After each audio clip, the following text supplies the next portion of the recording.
What's good, everybody? Welcome in to another episode of Land Grant Podcast Network's Power 2 Podcast. As always, I'm your host, Jordan. I'm here with my co-host, DJ.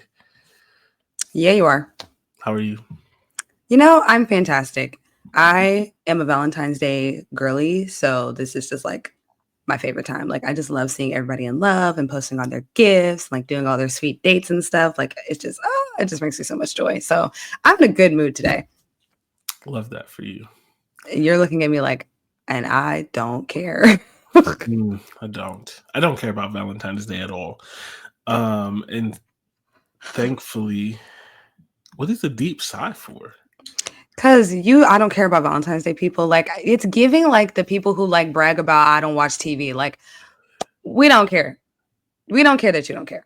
Because really, do you not care? Or is it just socialization that's making you feel like you shouldn't care as much as other people care? Or is it socialization that's making you feel like you should care? Are we getting existential right now? Listen, you brought up socialization. I wasn't gonna get into the sociology bag. You brought it up. It's literally a holiday that was created for capitalism. Every holiday that we celebrate, especially in America specifically, is based around capitalism. Let's be for real. Thanksgiving is about buying up food out of the grocery stores. Christmas is about buying gifts. Like Easter is about buying as many eggs and painting them as much as you can. And now we got fucking bunnies involved. I don't know how that got involved. Like, every holiday is commercialized. It's not just Valentine's Day. Yeah. It's okay. I don't care about Valentine's Day, but I'm not one of those people that like feel self-righteous about it, where I'm like, oh, you're celebrating Valentine's Day. Yeah. I don't care. I'm also very much like, I'm a man who likes women, so I do whatever they like on Valentine's Day. Right. Okay. I was like, where are we going? My wife doesn't care about Valentine's Day because her parents don't care about Valentine's Day. It's very much like this is an everyday thing. Like, I don't need, so like, it's like moved a little bit as we've, been together for a while. We're like, now we'll like go on like a date or something like that. But we never like really exchange gifts. Like, it's not like a spending money sort of thing. It's like, we'll go on a date or something, but like, we also do that frequently anyways. So like, yeah, y'all was just out the other day. I was like, oh, look at you outside. I love it. Yeah. So like, I think I got lucky in that manner. But the one thing that I will say about Valentine's Day, the one thing is I do not, though I guess like my one judgment on Valentine's Day is like people who are like, who like, there's like, who care more about the item and the cost than the thought. You know what I mean? Yeah. Especially then when that is not reciprocal. Like, you have people where it's like, I need $1,000 jewelry, all these other kind of things. And it's like, Christmas was 2 months ago. And then it's very much like a one-sided thing. Like, it's not like we're tricking on each other, we're buying each other gifts, where, you know what I mean? Like, it's like, you need to do this for me and it has to meet this level. You got to spend this type of money, sort of thing. Because then, and I really feel like that for every holiday. I was just about to say, it's pretty bad. What happens if you broke? Is Christmas not Christmas if you broke? Like, if y'all are both going through something, you lose your job, something like that, and they get you, $60 worth of gifts, it's thoughtful, something like that. Is that not Christmas because they didn't spend money? I'm in the same boat with you on that. Yeah, so that is my thing, and that's one of the things for me with it is just like, I'm always wary of people who are like, if we celebrate in love, there's a lot of ways to do that. If we celebrate in buying an expensive ass gift, you lost me. Like, you lost I me. agree. I feel like what Valentine's Day is turning into is very frustrating because it's turning into like a love off on Instagram and on social media where it's like, let's see the most grandiose things that I can do. And it's getting like weirdly like competitive where people are now like, in my opinion, like doing the most just to like do Valentine's Day. Where for me, like I grew up in a home where Valentine's Day was very much like a celebrated holiday. Like my mom really, really loves Valentine's Day. And she always taught me about Valentine's Day and the love from a perspective of like loving all types of love, right? Agape love, romantic love, all the different types of love, like the love you have with your family, the love you have with you.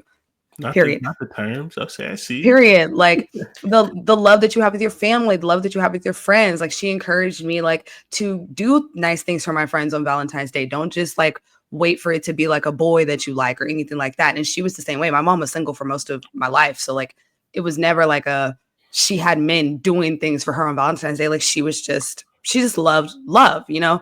And so I'm like that too. Like I brought all my coworkers roses yesterday. Like I got a gift from my best friend. I sent my mom a gift card for Chick-fil-A because she loves Chick-fil-A. Like I told all my family members I love them. Like I texted my line sisters. Like it's just about like taking the moment to say like I love you. Now if somebody does a nice gesture, that's great. But I'm a very firm believer in like expensive gifts are meant for Christmas and birthdays, not Valentine's Day. If you want to get me a designer bag for Valentine's Day, like I'm not going to tell you no, obviously.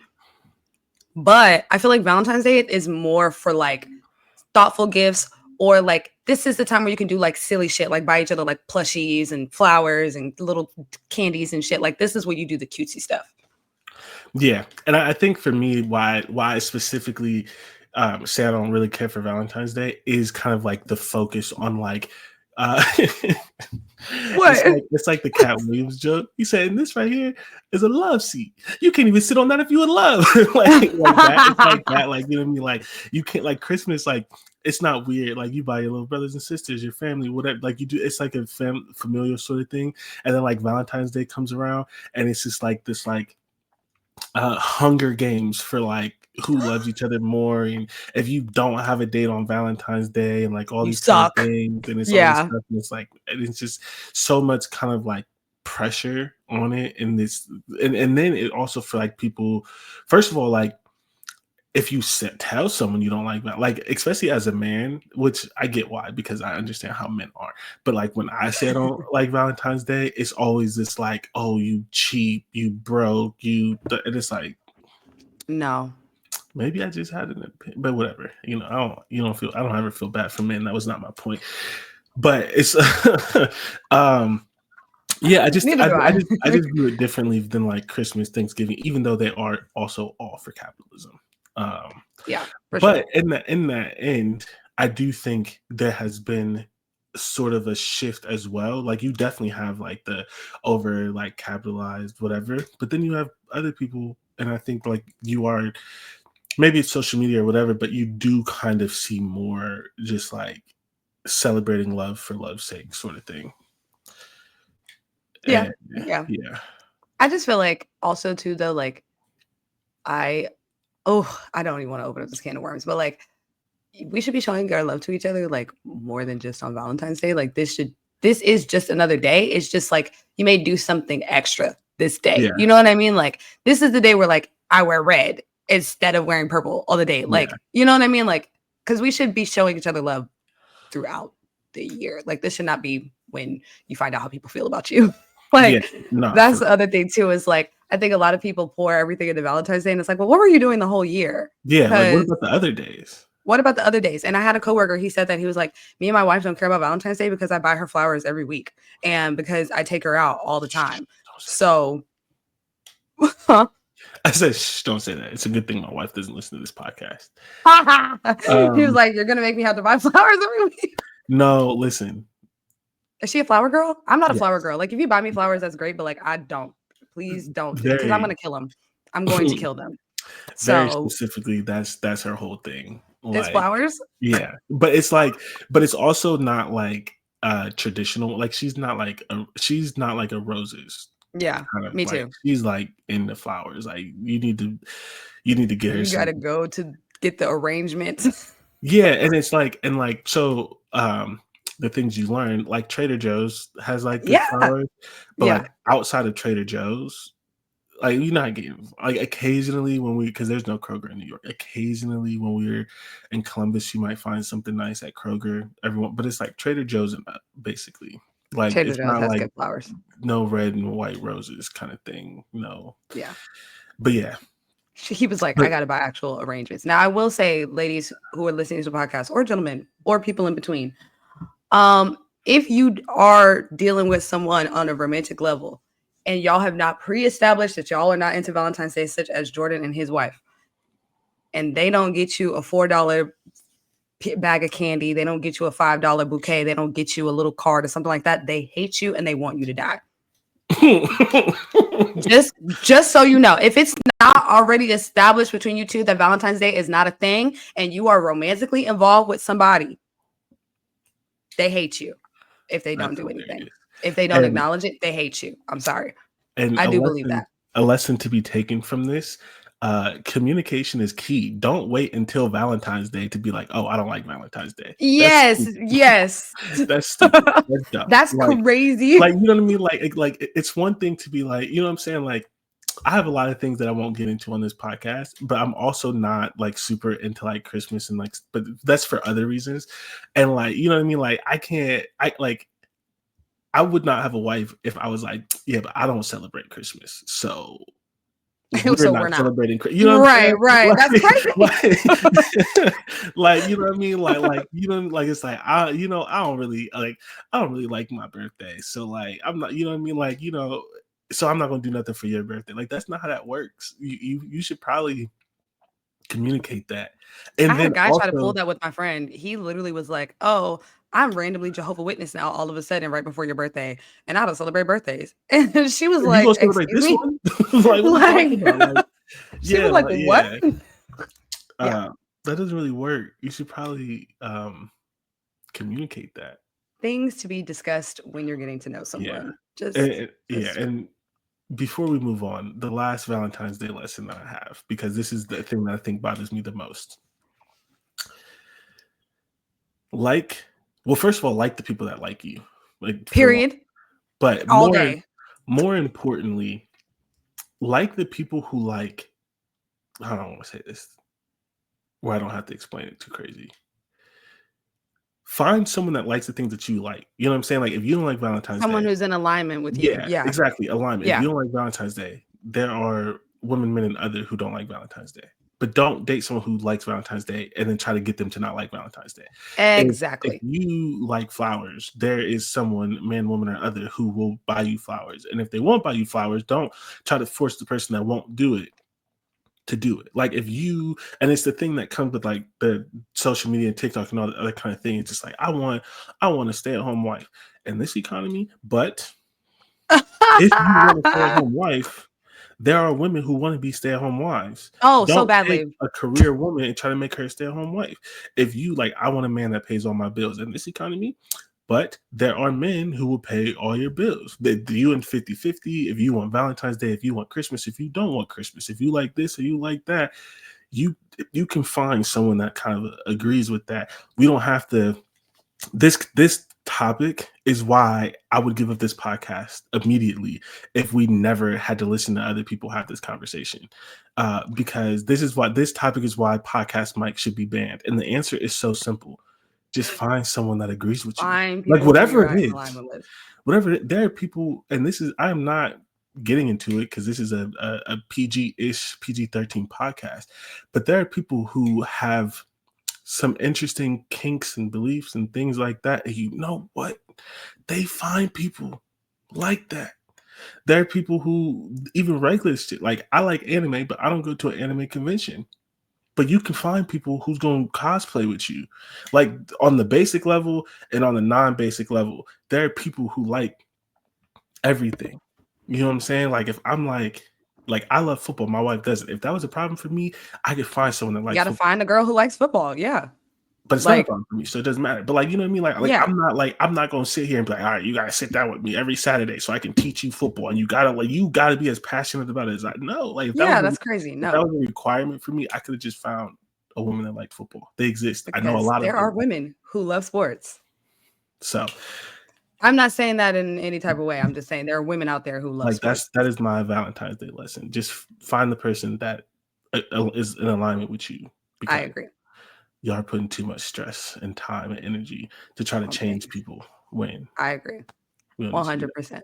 It's and also, but also caveat: y'all don't have to agree on every little thing. It is okay to have your own stuff going on. Like, I think it's great that you are really, really interested in football and that's your thing, and your wife ain't got nothing to do with it, because then that's like your thing. And she has stuff that she's super interested in, I'm sure, that you don't have nothing to do with. And that's great. Like, you're supposed to be your own people. But when it comes to stuff like that, like, yeah, like, Yeah. I hate to see that of like, oh, the guy doesn't like Valentine's Day, so now the girl is just crying every year because she doesn't get what she wants. It's like, girl, or the other way around. Like, yeah, but find people who you align with. That's and in life, friends, love, all the things in life. Yeah. As you guys can tell, we and Jordan did not talk about Valentine's Day at all. So that was a complete off the cuff conversation. I'm going to give you guys a warning now. In 2027, Super Bowl Sunday and Valentine's Day is on the same day. Please figure that out. Early. Figure that out. Figure that out. Figure that out. Figure that out. Figure that out. Yeah. Don't go into that one stumbling.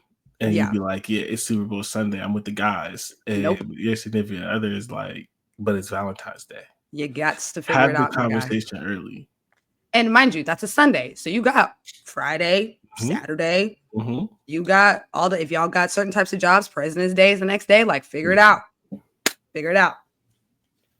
Don't say we didn't warn you. But now, I guess we'll go ahead and go to the ad, because it's been 16 minutes. Look at that podcasting. We'll be right back on the other side of the break.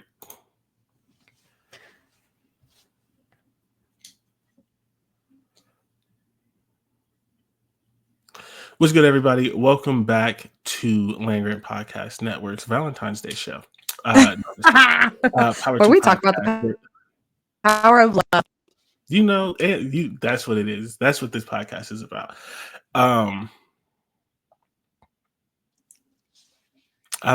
We were supposed to. We have news. We do. We were supposed to transition, but now I have a question. This is the problem with doing podcasts with people you're friends with. Let's make this very, very quick. Very quick. It won't be quick. Go ahead. It will be, because I won't. Do you think are you romantic? Do you think you're romantic? Like, oh my God, extremely. For you? Yeah. Got you. Yeah. Cool. Extremely. I'm a Libra. That means nothing to me. It does. I'm sure it means something to someone, but like, you telling me that is like, it wasn't good. Yes, Libra. Downloading. Libras are a sign that is known. We are known to be very romantic. We are known to have the very like treat you like you're the only person in the world sort of people. Interesting. Okay. Yeah. All right. Are you? No. Got to ask about you. I've gathered the answer might be no, but go ahead. Okay. But your wedding was really romantic, so I don't know. I would say, how do I answer this? Now I'm interested. Okay, this is what I'll say. I don't think so, but I have been told otherwise. And so I think the answer is yes, but in non-traditional ways. Like, I'm not romantic comedy romantic. Okay. Yeah. You're not like holding a boombox outside. Like, gotcha. Like I'm not a Hallmark movie romantic. Yeah. You're like Lifetime movie romantic. I'm kidding. that feels violent. I'm like, they be killing bitches. Yeah, I was going to say, so I love bomb and then I murder her? Like, what are you talking about? You have 7 wives? What?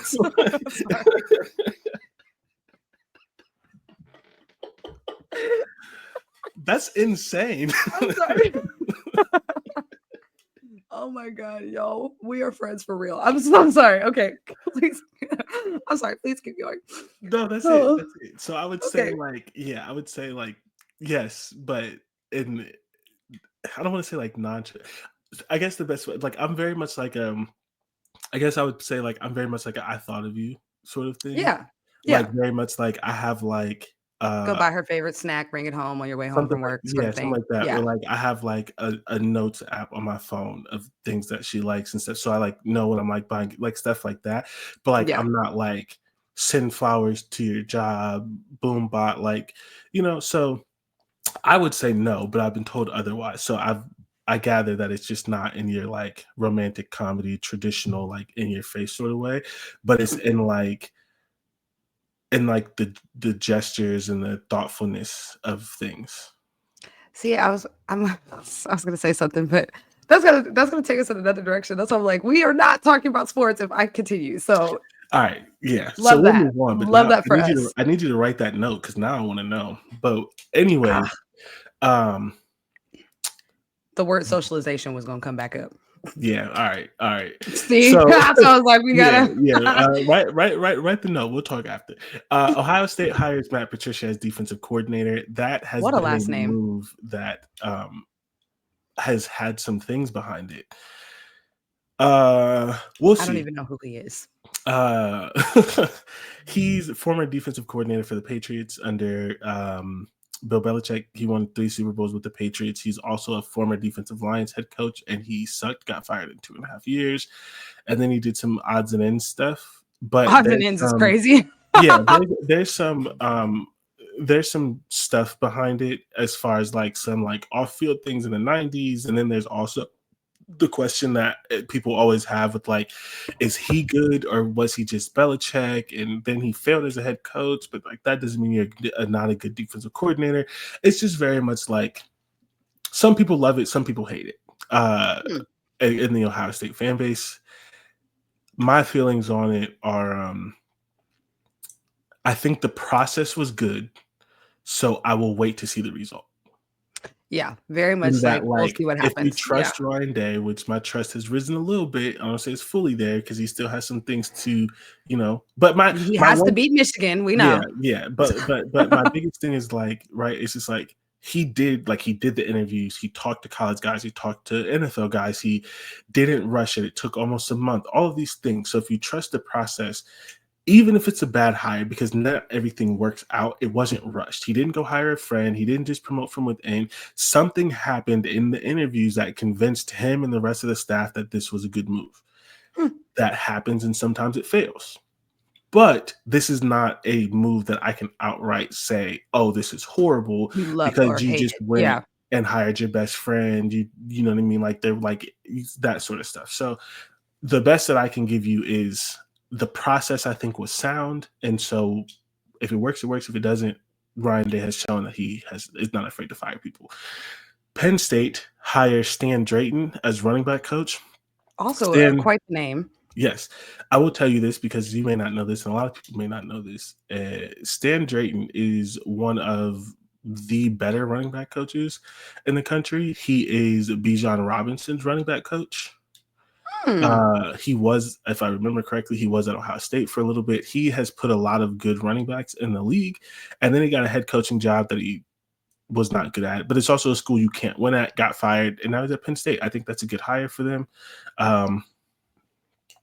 And then the last piece of news, as is sort of a trend on this show. This is a show that loves and appreciates women and women's sports. Women's Period. flag football has been recommended to the NCAA's Emerging Women's Sports Program. If you don't know what that is, because I didn't know what it was, it is essentially there are a bunch of guidelines that you need to be an NCAA sport. And then on top of that, to be a championship level sport, which just means there's a championship, right? Like the Yes. NCAA runs all the Yes. wrestling, basketball, all these championships. Essentially, you need to have a certain number of schools sponsoring it Yeah. and things like that. And trying to increase the access for women in sports, right? You can't essentially say on Monday, flag football is a sport, and Tuesday, expect 60 schools to have it. So Yeah. essentially, the emerging women's program is these sports get I guess the best way I would say is they get like supplemental or like partial support from the NCAA or whatever, where basically schools can have it, they compete against each other, these sort of things. And then because it has that support from the NCAA, it then hopefully makes more schools want to do it. And it's like, oh, this is a viable thing. These are the schools that are in it. We can work with them. We can schedule these games. We can do this sort of stuff. Mm-hmm. And then when it reaches the number, which I believe is 60, then it can be officially like varsity level sport that has an NCAA sponsored championship. So it's just like a program so that these women's sports can work their way into becoming varsity level sports. The last sport that did that is wrestling. women's wrestling. It Mhm. just got through the program, and if I remember correctly, 2026 is going to be the first The year first that one. there is a championship in women's wrestling. And so, like, I imagine, like, yeah, it's just these sports that aren't historical or are that either aren't historical or don't typically have support for women or whatever. It's just the NCAA's way of them bringing them in without this sort of like mandate and this thing saying like You either have to add yeah, this. Yeah. yeah, it's essentially a way to stop from all or nothing. Because Yeah. before, if without that, it would basically be like, well, if you don't have 60 people, you can't do it, and you're trying to get 60 people. Now it's like if you have 30, you 30 can do it. You won't have a championship, but there's this program that still has our support, and as schools add on and it grows and stuff like that, once it reaches that number, then it has a championship. I think Yeah. this will go pretty fast, especially because the NFL is like not Really advocating. promoting flag football now. I was Yeah. gonna say, I don't even Yeah. think advocating is the right word. They're pushing this, They like, love flag football. Oh my gosh. yeah, And well, also the thing about that too is I think that that comes from flag football being an Olympic sport in 2028 as well. yep, all So of I it think there's along. a lot of just buzz around flag football. There's a lot of buzz around how can we play football in a way that's not as violent, blah, blah, blah, blah, blah. And like, can we make this into a sport that is also not just for men? Yeah, So I and it love it. I think I'm obsessed with it. But, with women, we have to prove our worth in everything that we do. So I'm not surprised that there's a program like this. That's not me being that's not me saying that the program shouldn't exist. It's just funny. I would and I call Ironic, I guess is the word I'm looking for. But I I love it. That's what I'm saying. yeah, yeah. Um, yeah, so, I think the flag football thing with the NFL started out of like, "Hey, y'all are getting hella concussions. We maybe shouldn't be forcing kids to play tackle football." And Yes. then with that, as is the case with most little leagues, the boys and the girls play together. Yeah. But then at a certain point, middle school, the boys could continue football and the girls couldn't. So it really started Yeah. this like we should maybe de-emphasize tackle football for little kids. So we do flag football. And then that continued. And then all these girls are like, all right, now what's next? And Now then what? they start doing these things, and it's sort of and it's like this big movement, and I think it's cool that flag football is a thing, both specifically for women, but then also for kids because I don't believe in tackle football for kids. Me I too. didn't play I didn't play football until middle school, and that's a that's a conversation between me and my wife for another day. But if my kids decide they Oh, want to your play kids. football, Yeah. they also Yeah. won't be playing football until middle school.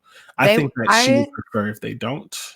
I in think Texas, maybe it's some other schools, they do have leagues now where it's like no contact football, like under yeah, certain ages. and Ohio, I don't know if Ohio has that yet. I don't Yeah. know if they have it at all. I can tell you in Ohio, you start tackling at 5. Yeah, Like no, in Texas, like, they have it where, like, there's they love football. several leagues now where the kids hardly touch each other until they are middle school age. But you can start at 5 and 6 years old, but they teach you, like it's, Right. like, basically, like, double hand blocking, like, they are not touching each other at all, basically. Which is But that how was just, like, within, like, the last, like, 5 to 10 years that's been, yeah. like, becoming a thing. Yeah, which it should be. And now I think, yeah, so I think this is dope. Very, very looking forward to that. And I'm very much looking forward to the NCAA being the women's flag football being in the NCAA. And the thing that I'm most looking for is which conference picks it up. Because right, like you could probably Yeah. Google what schools have it, but like which because when a conference picks it up, not every, but most Most all schools. schools have to have it, Yeah. and so I'm very interested to see kind of where that goes. I If mean, that's let's be the for real, it's probably same gonna be the SEC. SEC. Hmm, women in I the think it's gonna be the SEC. yeah, we'll see. And the only reason why I say that is because the SEC already deems himself as the most dominant conference in football, which is not like an unsubstantiated claim.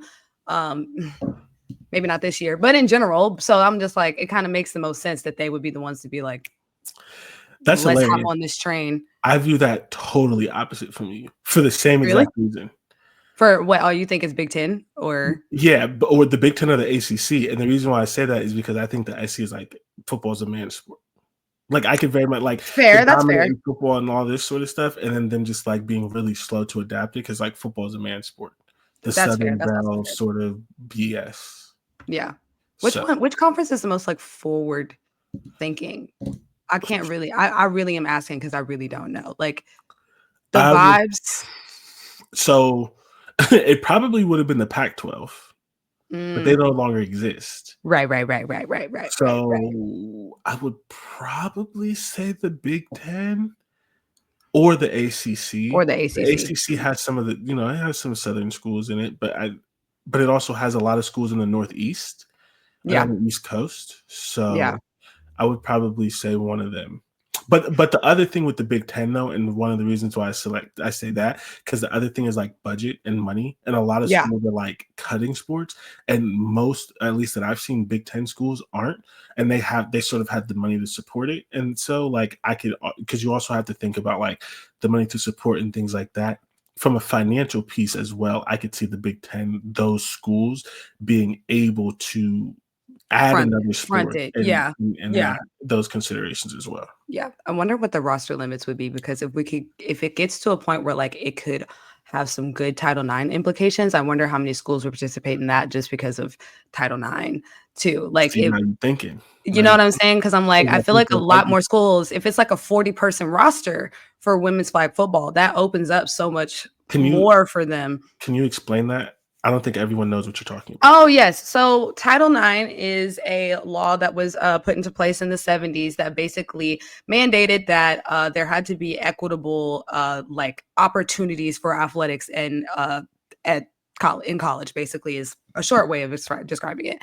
And so there has to be, now this is the part that I'm not always sure on, but this is like, it basically has to be like 1-to-1, like an even number of men and women playing sports, So right? it's never 1-to-1 because of football, And it's never but 1-to-1 there's because like of football, so there's more percentage, it's like a basically. percentage thing. So Yeah. essentially, if you have if you have football, on Yeah. average, your school is going to have more women's Women's sports sports. than Yeah. men's, because there's like a percentage range that they need to be in. If you don't have football, it does need to be more 1-to-1. Like Division 2, Yeah. Division 3, like some of those are more 1-to-1. Football has a 100-man roster, 85 Yeah. scholarships. So there's Never no gonna be a women's sport accumulation. that big. Yeah, and so it's sort of, I don't know the exact number, but it's essentially, if you were to take football out of the equation, you need to have 1-to-1, but there are typically more women's sports, to try to lower the gap a little bit. You have to be able to provide within a certain range of opportunities, which is why you'll see certain schools will have like women's lacrosse, women's gymnastics. Smaller schools like the Big Ten, SEC, they all have this, but like smaller schools will have women's soccer but not men's soccer. Mhm. What are some other sports that they'll have? Like, Women's track, SMU has women's track, but they don't have men's track. what? Like, In yes. Texas? Yes, we have women's track, but we don't have men's.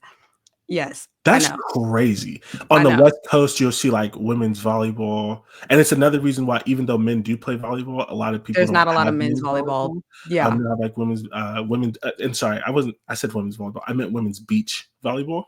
Oh, yeah. Why I said the West Coast. You can play volleyball anywhere, like Yeah, women's yeah, yeah. beach volleyball, things like that. So that's why. But having women's wrestling typically has a decent sized roster.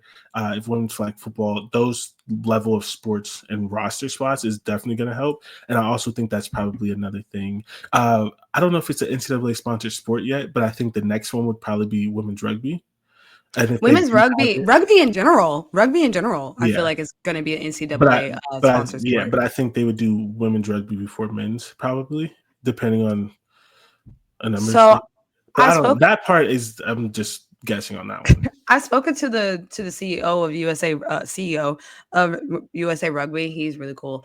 He spoke about like really the goal is to just really the goal for them is actually getting it to high school level Right. first, obviously, and then getting to college level. But if they can get it to where it's Yeah. both, they would rather obviously it be both. It doesn't And seem at the moment that there's a heavier push for women's over men's. It seems like they just want rugby to be a sport to be considered at mhm, this point, because like there's so many cultural implications with rugby, like more so than any other sport. So it's like it's a whole lot of cultural education that has to come with it before you can even like it's a whole thing with rugby, but it's super cool. yeah. Um, Yeah, But yeah, but the high school point is a very good one because you can't have any of these sports in college if they're not first in high school because yeah, you don't have a pipeline. there's And no so, like, pipeline. women's Yeah. flag football is not everywhere, but it is in high schools. Like, it is a sport in a lot of high schools and certain areas, and then it'll expand. It's just like lacrosse. Lacrosse, there's enough people in the country, but like nobody plays lacrosse in Ohio except like some of the really like whatever. But like then you go to the West Coast, you go to the East Coast, they all play lacrosse. So like it just needs to be somewhere with enough because how do you recruit and things like that? Like Where's the pipeline? Yeah. the Yeah. ones there are a couple, but the one sport that I know for sure that is an NCAA sport that they do not recruit a lot in the United States is field hockey Oh because yeah. we do not play We field don't hockey. play field hockey. You go like if you watch field hockey, it's they go to Europe. Like they go to We Europe to don't get we don't a lot of play the field equipment. hockey. But We don't most play of field hockey. them, it has to be, something and obviously, like, if they did rugby in the beginning, they probably would be pulling a lot of people from England and stuff like that until it was more pervasive here, but, But it's also like the thing about that too is there's Title IX implications with like sponsorships and international students and visas and all that other stuff. So it gets a little like ridiculous even in that sense. That's why if you guys are into the news, there is an international player. Oh God, I think she's on LSU gymnastics, if I'm not mistaken, that is suing because basically she does not have access to NIL deals the same way as other athletes because she's international. It's a whole thing. So course you anyways, the point I was getting at was women's flag football could be very, very positive for a lot of the schools that are really trying to make sure that they are compliant with Title IX, especially if they have football teams, which, as we know, is 100 and how many schools? 35. 100 and there we go. So, anyways, speaking of Title IX, no, I'm just kidding. This has nothing to Title IX. Speaking of football, 2-minute drill because we are yapping. We are yapping today. Every time before an episode, me and Jordan like this is gonna be short. We're just gonna get in there and get out. We be yapping. You know what's crazy? We'll probably still be under an hour because I don't care that much about the rest of this. That's not true. I don't I have don't care that much about the rest of it either. I was looking. I was like, can we just mention the power sweep part? We ain't got to talk about that too much. Yeah, yeah. So I mean, honestly, we probably could flip these. But all right, so Eagles win the Super Bowl. Super Bowl. Why are we both sighing? Okay, so the Super Bowl was boring. Oh my gosh, shock. I don't think anybody in the country was expecting it to be a riveting game. What I was not prepared for, I I will thought it say. was going to be a good game. You didn't think it was going to be. The last time they played, it went down to like the wire. I thought it was going to be a good game. Child, no. I As knew the way that the Eagles were like a dog with a bone. They was not playing. That I mean, literally, even what was it? The AFC? They're not in the AFC. The NFC uh, Championship. Whoever they played, the Commanders. Was it the Commanders? yes, Bro, dog belt ball team. to ass. I was like, oh, they were ready for a Super Bowl. Like they are ready for a Super Bowl. So I 100% saw that coming. Did I see them shutting out Kansas in the first half? No, I could not have predicted that. But they wanted that ring. They did. They wanted it. I'm not And I mad feel at like it. the Chiefs were too cocky. I feel like the Chiefs came in there like, we come here every year. Because what is it, like 5 out of the last 7 seasons or something like that? Mhm. So they're just like, oh, whatever. It's just another Sunday. That's why you got your ass whipped. Fair enough. I thought it was it was a game. But the Eagles, man, their Football defensive was played. line, their defensive line was crazy. They were abusing Oh, that my defense. God. Like I thought that he was going to dude, get injured at one point. yeah, that dude, he didn't have no time to think. He didn't have no time to do Couldn't anything. take a breath. And honestly, I think so. One of the things is like there's like something that sort of comes out of that, which is more of like sort of a football sort of philosophy thing. The Oh, Chiefs did this to themselves because they did the thing that you should never do. They did the thing that, and I know this is going to be controversial because I'm excited. everyone thinks LeBron has played with all of these superstars and all of this, whatever. It's a thing that like LeBron teams do sometimes. It's the things like when you have this singular great player, you think you don't have to build a good roster. Oh, And Yes. basketball does this all the time. They'll get 2 great players and the rest is ass, like, and the Yeah. Chiefs did that. They started taking luxury picks. They didn't really focus on the offensive line. They were, like, and it's just like, and every time they did something, and I listened to a lot of podcasts in the offseason and all these things, and everyone but, "Oh, this is a concern, and they don't have a center, they don't have a left tackle, they really don't have any wide receivers right now," all this stuff. Patrick Mahomes would still find a way. They had one of the worst wide receiver rooms in the league last year, and they still won a Super Bowl with it. Like, Patrick Mahomes was basically throwing to 40-year-old Travis Kelce and a bag of dirt, and he won a Super Bowl. A And bag so, of dirt is crazy. and, and so like the Chiefs kind of got in this mindset where it's like, oh, we don't need to do these things. We don't need to spend this money. We don't need to do this in the offensive line and these sort of things. And it came back to bite them in the ass. The things that people said would hurt the Chiefs. To be fair, it didn't hurt them until the Super Bowl, right? Because people were talking about the offensive line in the offseason and they went 15-1. So Right. like there is some kind of like credits to like, sure, yeah, they were able to mitigate that. But the problem is you can't look at Mahomes, you can't look at LeBron, you can't look at Kobe, you can't look at these players and say, oh, we have this person, right? I hope they don't do that with Wemby. I hope they don't do that with Anthony Edwards. Like, right? You just like, we have this person, so we don't need to go out and do that. Like, we don't need to create a full roster. And they will make up for mistakes, right? You may not need the number one wide receiver. You may not need the number one corner, but you can't have the number 25. You know what I'm saying? Like, you may not need number one, but they still need to be good. You need somebody. Like, especially because like if you have good players, don't you want your quarterback like taking stars to superstars instead of taking scrubs to average players? Like there is a difference there. And so I think that's one of the big, well, not for me, I didn't do it, but that's one of the biggest lessons that people need to learn is like, I feel like the coach did it with Peyton Manning, and I know for an absolute fucking fact they did it with Andrew Luck. It's why he's the GM at Stanford and not the best fucking quarterback in the league. And yes, I'm still angry about it. I am. I'll be angry about it forever. They ruined his career and therefore ruined my sports fandom because they wouldn't build around him like some fucking assholes. You have to build, and Patrick Mahomes is great.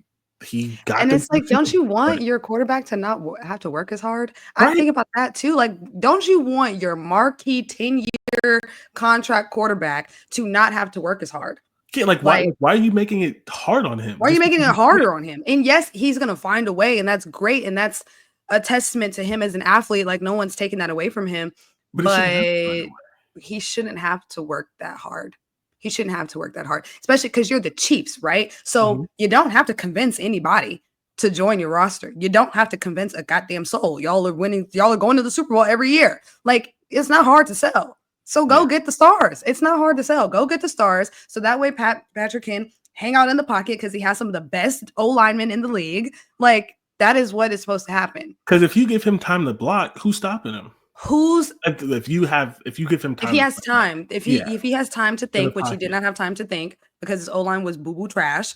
Like, if you have receivers who, the types of receivers where kind of no matter where the ball lands, they can still catch it. That opens up the game for him. Like, that's the thing that confuses me. It's like, oh, it's okay because we have Patrick Mahomes. But then if he gets injured, now what? But then if something else happens, now what? Because that's the other thing too that I feel like we don't think about is at the end of the day, the child is getting older and he's played how many seasons in a row healthy? I'm sorry, I don't mean to be funny. His time is coming. I'm not trying to be funny, but we know how this goes with athletes like that. We know how this goes. It's not me trying to be like negative. You want to at least have a roster that's strong enough that maybe they have to play a couple games without him. Maybe they have to finish out the season without him. Maybe they have to. You want to have a roster that's in that sort of space. If it's only him that's making everybody good, y'all are fucked if anything happens to him. If I'm investing that level of time and money and energy into this team, I would not want that to be the case. Yeah. And it's just like the Eagles are the exact opposite of that. They already had a good team. They go get Saquon. They were stacked. They had AJ Brown. They go get Devonta Smith. right? They and I don't remember who the third wide receiver, but they get another one. They have Fletcher Cox and this really good defensive line 3-4 years ago. And who do they take in the first round? They take Jalen Carter, who's a fucking dog. Like he's been killing people, literally unblockable. They take who's the other Georgia dude that they got that isn't as good as Jalen Carter, but is still it doesn't matter. They get Jalen Carter and then they get another Jordan Davis. Yes, then they go get Jordan Davis, who hasn't had as good of a career as some people expected, but he's still good. And if nothing else, he's 6'4", 330 pounds. You can't move him. So, oh, Jesus Christ, he's 6'6". I'm obviously looking at the roster. Yeah, they have good corners, and they go get White Boy Rick. Like, you know what I'm saying? Like white boy. What the heck? Where did he come from? He came from Iowa. He a dog. I know. I'm saying. I mean, you gotta be a dog to be. I love me a white defensive player. I know we talked about this some episodes ago about like how I'm kind of tired of the whole black versus white who can play whatever blah blah. And you're like, there's a white corner, and I was like, I know, like what the heck? Yeah. And he's so good. Like he's a dog. He's only 22 years old. Like what the heck? Yeah, this is his rookie year. So like, but they had good corners, and they go get him. It's like they double and triple down on these kind of players and these things. It's like what the 49ers were doing when they were good and they were getting there. It's like, we have Nick Bosa. We're gonna go get Eric Armstead. We're gonna go get this person. We're gonna go get that. But like, you know what I mean? And it's just like you just have to like they had this good offense, and they go get their white boy Rick with Christian McCaffrey. They go get Christian McCaffrey to add. And the Chiefs were kind of just like, we have Patrick Mahomes. He'll be all right. He'll figure it out. And then on top of that, right, the last thing on just like player acquisition, right, they knew that Jason Kelce was getting older. Side note, I wonder how he feels because before anyone, he retired, and he said the hardest part about retiring is I know this team is going to be good next year. Like I wouldn't have retired if I was him. He's like, sorry. I know that we weren't as good this year and we had our struggles, but the people in this room, the leadership, and obviously he didn't know that they got Saquon. Right, that was before that. He's like, he called his shot. He said, I know this team is going to be good next year. They can win a Super Bowl. When nobody believed it, when everyone thought the coach should get fired, all these other kind of things. Then they go get Saquon, and it was funny because Saquon goes on the podcast and is like, hey, dog, you trying to come back? And he stuck to his guns. I think he stuck to his guns partially because he didn't think, I think he's a very prideful player, as a lot of people are, and he knows he couldn't play at the level. I also think his wife said, you got me pregnant again. It's time to wrap it the fuck up. And I think she said it exactly like that. I've heard her speak. She's hilarious. She said it's time to wrap it the fuck up. Like, no, this is keep growing here. Stop. This is kid number 4. I watched their little documentary, and it was crazy because you could tell she was trying so hard to be supportive, but at the same time, she really wanted to tell him, if you don't fucking retire, you don't retire right now. And then he played another year or two, and then got her pregnant again. And I think she looked him in the windows of his soul and said, "Are you dead ass? This is your last season." No. Like last season. Yeah, like we can't do this no more. This is 4 kids now, 4 daughters. Get your ass home. So like I think some of those things, but like I wonder how he, because like he called it. He knew this team was going to be good, and then they get Saquon, and so.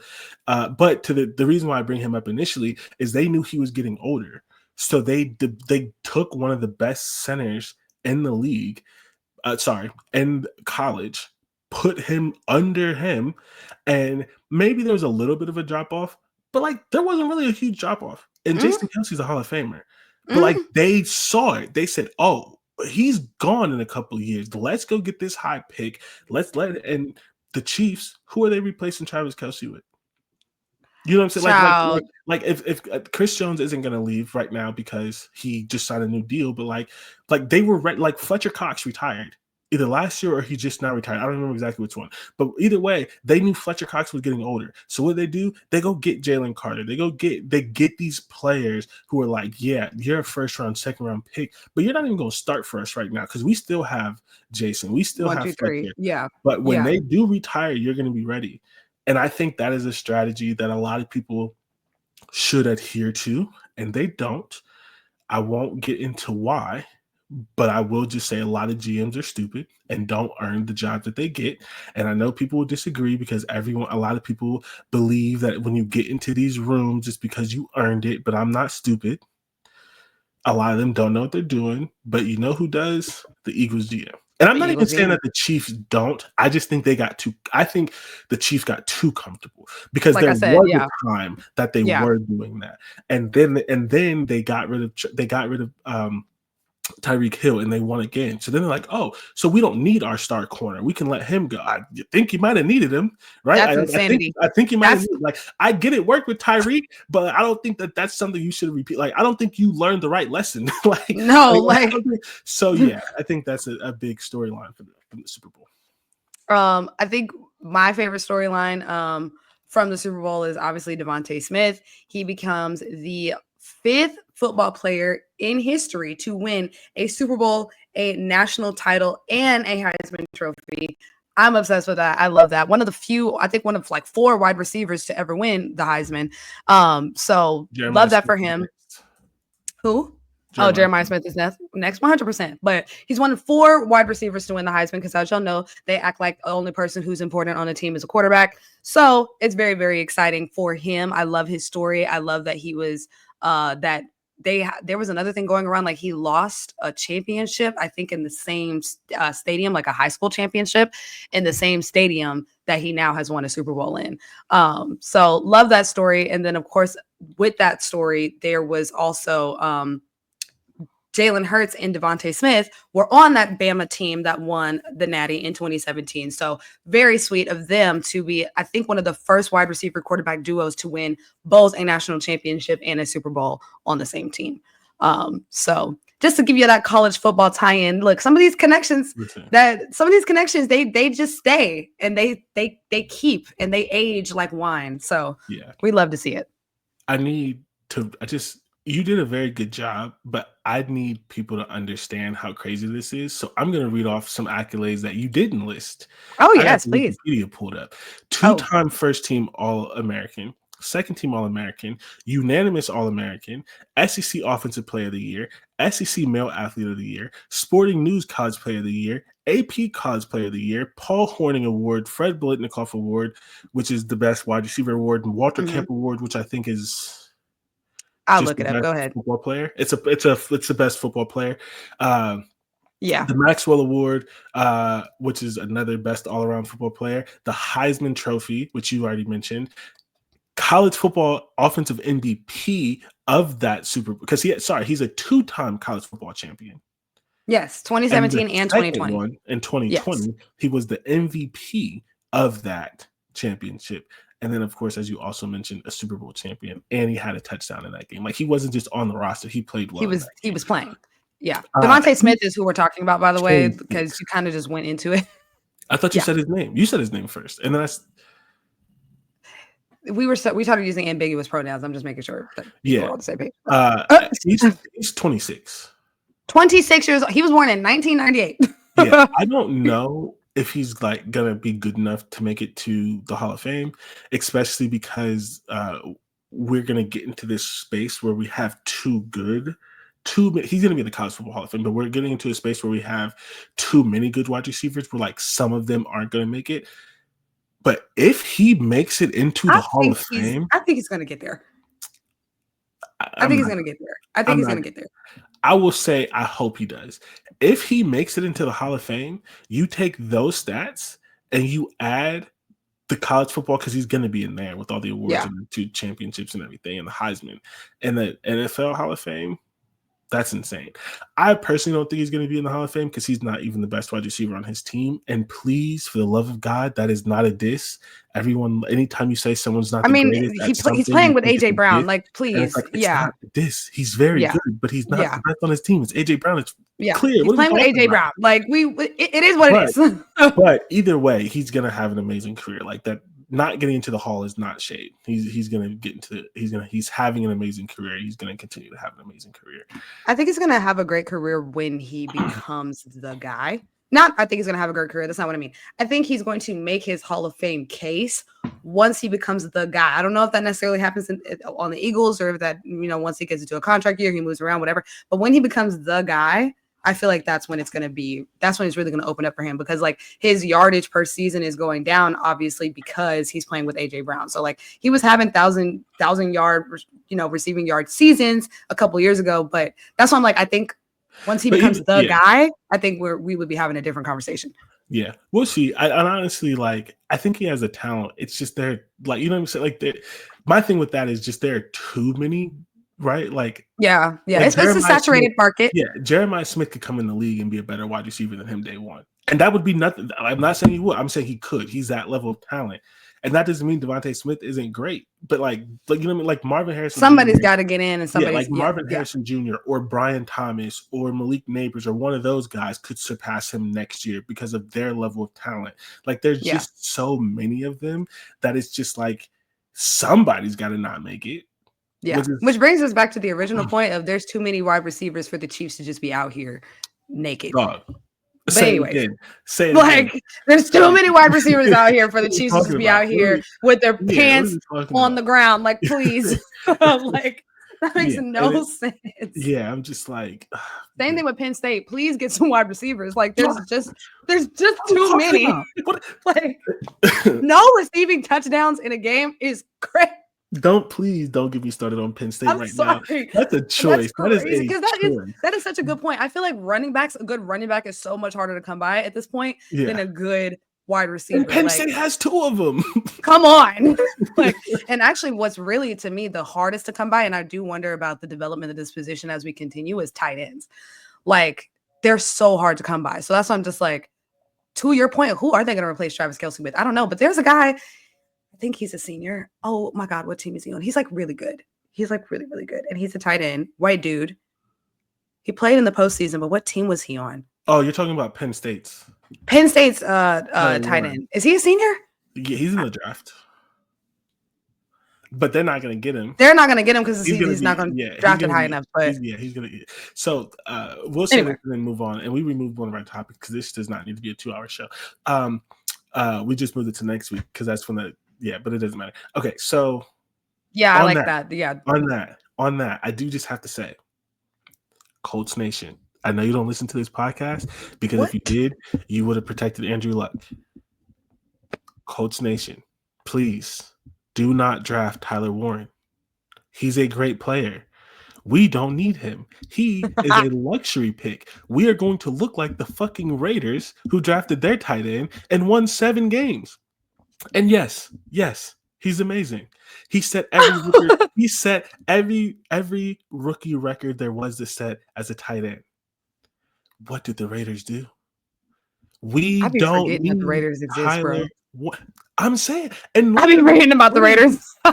people who and why can't I think of his name right now? People who like really like podcast about the NFL and like really pay attention to Brock Bowers. People who like really pay attention in all of this stuff, they're like, Brock Bowers today as a rookie is a top 5 tight end in the league. He's such a great player. And here's the thing, he is such a great player. I'm gonna, just to make my point of how good of a player he is, I'm gonna go ahead and read you his rookie. Look, see, you know me too well. Stats. One thing about Jordan, he is going to substantiate a claim. That's how you know he getting his doctorate. That's how you know. I'm gonna pull him up. As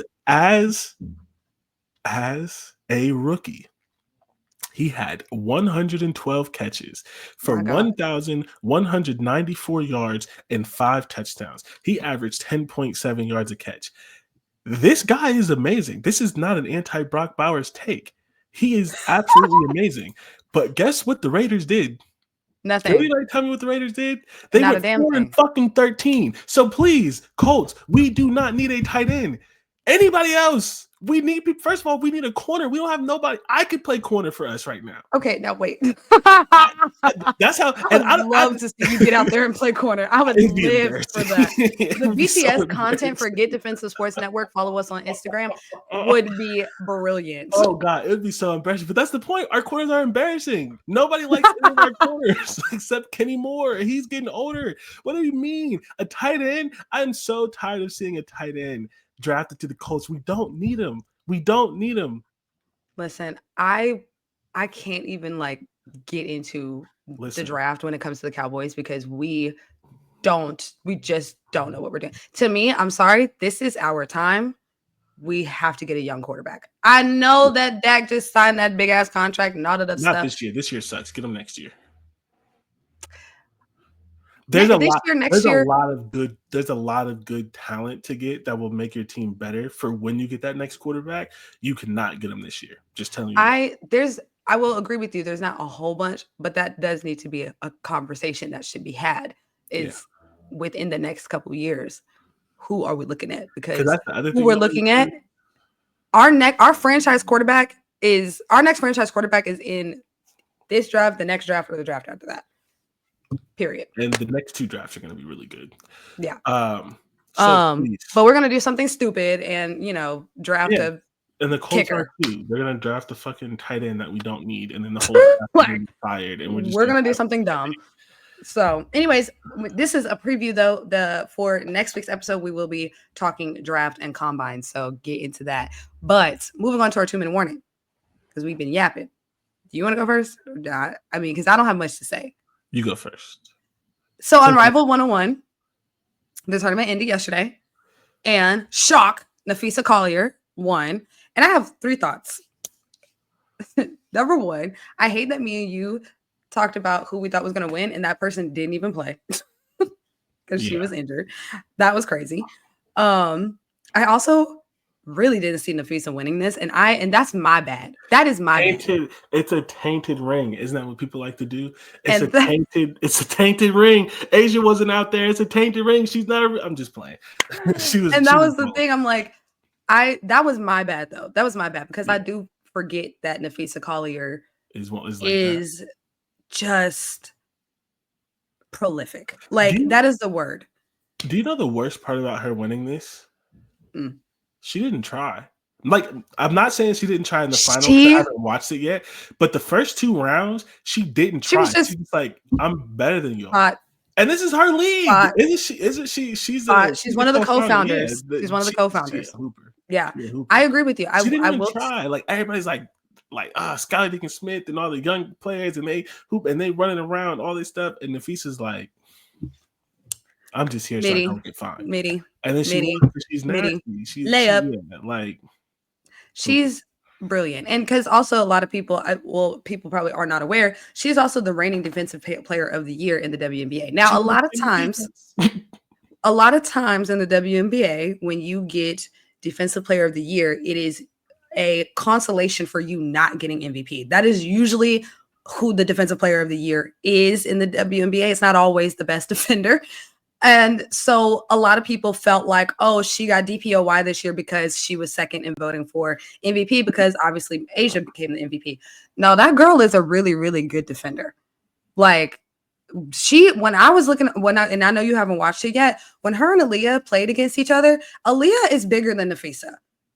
Body-wise, she's bigger than Nafisa. She put that shoulder on Nafisa and reverted back. Nafisa is strong. Like, she's got some good, like, that girl is a wall, okay? So, anyways, shout out to Nafisa. Also, I'm just going to say, y'all are weird as hell on the internet saying that it was rigged for her to win because she's one of the co-founders of the league. Like, I think that's fucking dumb. It is kind of weird. I will say, like, damn, like, you co-founded the league, so you getting a check that you negotiated. That's interesting. But the point of the matter is, like, she was also better than everyone. Like, and if it was rigged, it would be her against Brianna Stewart at the end. Literally, if it was Stewart rigged, got smacked up by Aaliyah. Her ass handed to her. So, and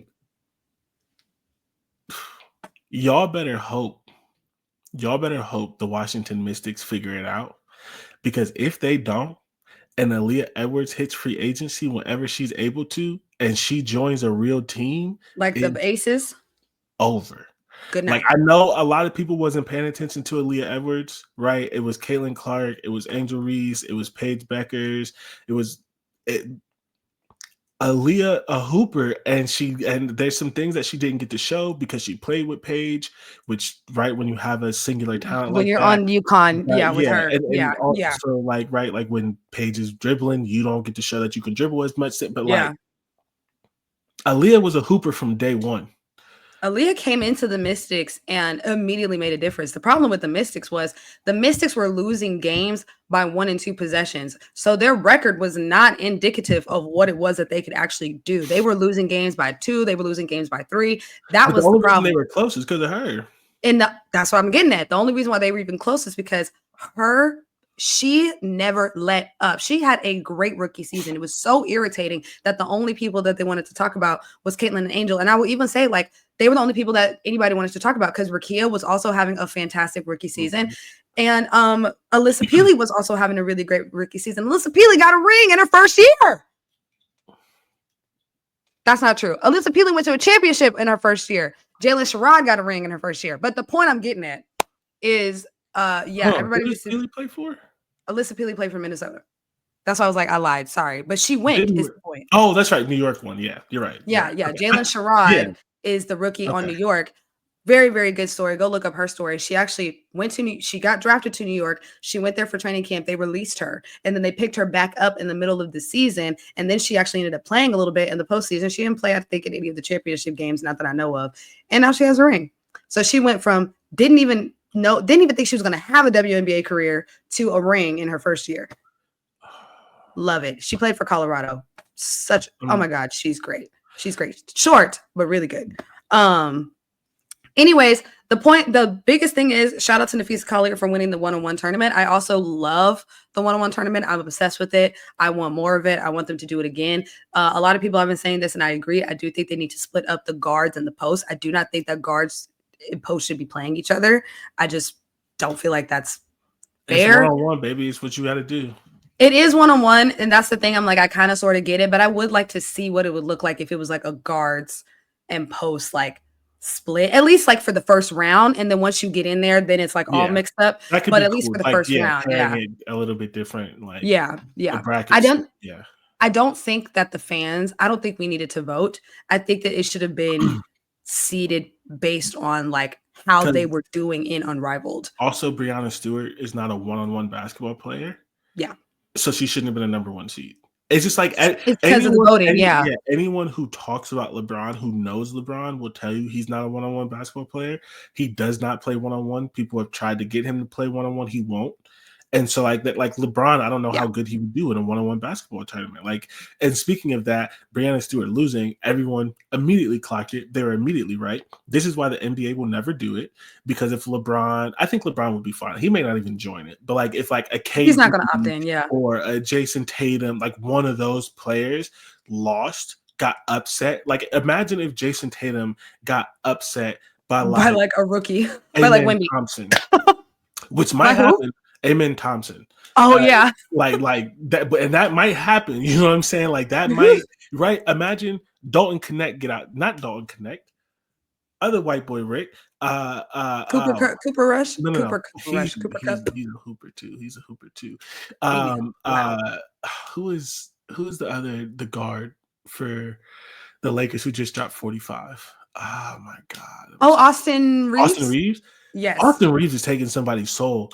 Imagine oh my God, yes. Austin Reeves go up there and upsets KD or something, they'll lose their mind. So this is why the NBA won't do it, even though this is why they're doing the most for All-Star Weekend. Oh, if y'all are not aware, All-Star Weekend is this weekend. I watched the celebrity game. Now I forgot until I saw something. I was like, oh, that seems like an All-Star thing. Yeah, it's happening this week. Shout out to Caitlin Clark. They asked her to do the same thing that Sabrina Ionescu did last year, which was like the 3-point contest. And she said, I will not be doing any 3-point contest until I do the WNBA one. And shout out to her. And then there was somebody who had a podcast, Mike, who doesn't need one, who said, Caitlin Clark has ruined All-Star Weekend because she did not come and play in the 3-on-3, or excuse me, not 3-on-3, in the 3-point shooting contest, whatever, and that's horrible, and she should be bringing her audience with her to this, and this, and why wouldn't she? The All-Star game has been trash for a decade. And nothing that they've tried to do to fix it has fixed it. For a decade. And nothing, they can add the celebrity thing. The celebrity thing was cute. They can add whatever other bells and whistles that they want to add to it. At the end of the day, we are bored. And apparently they said, internally speaking, there was a meeting with the NBA and the players who are participating in All-Star to encourage them to compete. Yeah. So we're gonna see today. The dunk contest. They dropped the list, and I said, "Who?" I don't know who any of these people are. I don't know who any of these people are. But the thing is, I'm one of those people. I am a dunk contest purist. I watch it every year, even though it has been upsetting me for the last few years. I do watch the dunk contest every single year because that is my favorite thing. I don't even got cable no more, so it's on ESPN. Oh, I do have that. I'm still probably not gonna watch it, but I don't encourage you. Yeah. But anyways, shout out to Unrivaled 101. I'm very excited. I can't wait to see how this championship turns out. I feel like that's going to be explosive. So that'll be fun. Sure. I will not talk about Unrivaled next week. I will have a different 2-minute warning, hopefully. I just want to give a shout out to Juju the Bun Watkins, the greatest woman college basketball player right now. And probably in history once she's done. I hate to say this because I want to end the show at a reasonable time. But please, can we not do the like, oh man, is she better than Caitlin Clark? Yes. The answer is yes. There are many people who are better than Caitlin Clark. Paige Beckers. So Caitlin Clark is a talent, please, but Juju is legitimately generational. And the crazy thing about it is, like, I've been the biggest Paige Beckers fan for a while, and I think Juju's better than Paige. Like, yeah, she is. That's sick. Like, that is sick. Like, literally, Paige could do nothing, and she's the first round pick. Paige is not. She's not going to be one, like, national media wise. She is not the most hype prospect, but like basketball community wise, Paige is the most hype prospect to come into the W in a long time because the Caitlin, players, probably, and I think even higher than that. And that's why I say, like, not national media wise, like recognition. That's why I just say, like, pure basketball community. Because even like going back to like Asia wasn't who she was today when she came into the league, right? Aaliyah, like, Paige people have been looking out for Paige for years. We've been waiting. Paige has been that girl for years. When it did not matter the draft, including last year, any draft, Paige would have been the number one pick. And I think Juju's better than her. Juju is better. First of all, I'm just going to say it. Juju's better than everybody. Yeah. Juju is better than everybody. She's better than Paige. She's better than Hannah Hidalgo. She's better than Lauren Betts. She is better than everybody. Olivia Miles. She is better than everybody. She's better than some people that are in the W. Yeah. What is her name? I love her. What is her name? Who is the 4 for Indiana? That played for South Carolina. No, let's just Aaliyah Boston. Aaliyah Boston. Love her. She's funny. She's hilarious. I'm obsessed with her. I love her as a broadcaster. Her career is already set up for her after she's done. Yeah, I love her. She did an interview with Juju and she said, you could play in the league right now. Like I want you to understand. 100%. Like I think she was rookie of the year. Like, she's a good player. And she's like, Aaliyah, she was rookie of the year. You could play in the league. Right now. I'm wondering, and I don't think this is going to happen, but like in my little dream world, Juju Watkins would be the player who would bring up the question as to why WNBA or women's basketball players have to play all 4 years. She would be the one to bring that up. Can we do a 2 and out? Can we do a 3 and out? Because I don't think she needs all 4 years of college. She doesn't. She could play right now. She could go right now. Or she could do her junior season and then go. She doesn't need the 4 years. Yeah, I think Tajay Johnson is also somebody who I believe could bring up the question as to. Paige would have brought it up. I mean, Paige is another one. Yeah. I think season topic, especially as we start to learn a little bit more about the WNBA expansion. But I can tell you 100% why that rule is in place, and I will expand on it later. It's in place because there's not enough roster spots. There are not enough roster spots. That is true. You have to play all 4 years because they're already sending good players out of the country. Because like that, there are so few roster spots that good players are gone. Bad players don't have a chance. Good players don't even make it past their rookie season. And so there are good players that are still fighting to get back into the W. Exactly. So you can't have these players come into the league because currently there would be too much talent for the roster spots available.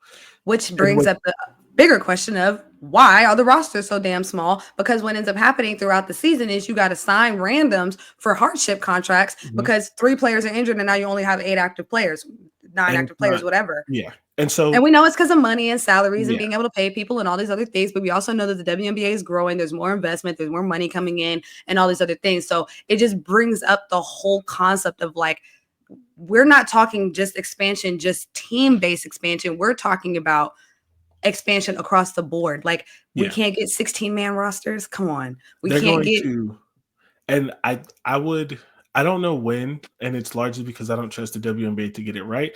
same. And I will this is a full podcast, and so I want to save it because we have this conversation like once a week. But there's going to be a point when they get to and I think the number is 20. When they get to a certain number of teams, they're going to change the rule They because have to. they need the players. But today they can't, and Yeah. so I'll leave it at that. Maybe a little Yeah. teaser. Hopefully, we'll get a podcast in because like we have some strong opinions on this, but I also have just like some like as far as like numbers and things of like why they Information. can't do it. Yeah, Yes. but Juju is a star. Shout out to her. 38 points, 11 rebounds, 5 assists, and 8 blocks. She's a 6'2" guard. She can do everything. And the thing is, like, she's not in her final form. Like before this game, she had like a really bad, like a 6-game stretch where she was shooting like under 30% from three.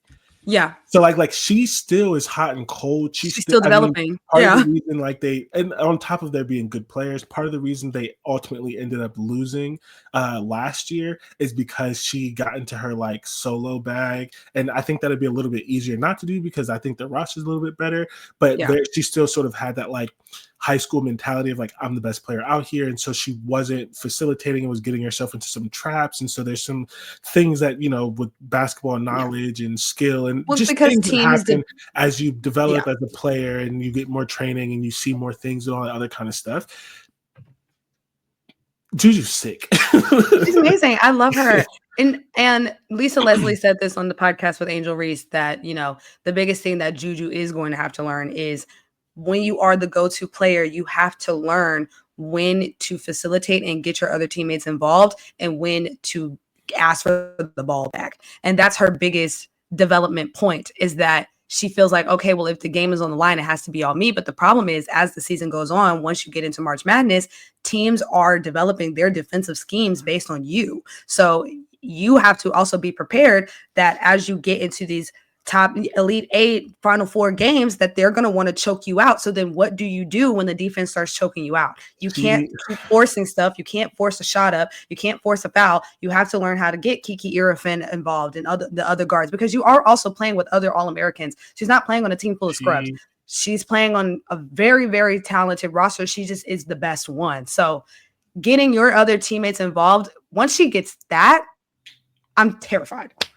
I can't not wait to see where she ends up because I don't think by the time she gets drafted that it'll be a Fever or Chicago or Mystic sort of or Sparks sort of situation. So I can't wait to see where she ends up once she gets to the W. But yeah, shout out to her. She's on track, I think, to probably break the scoring record for D1 basketball, period. Not just because I think she was the youngest player to reach 1,007 points.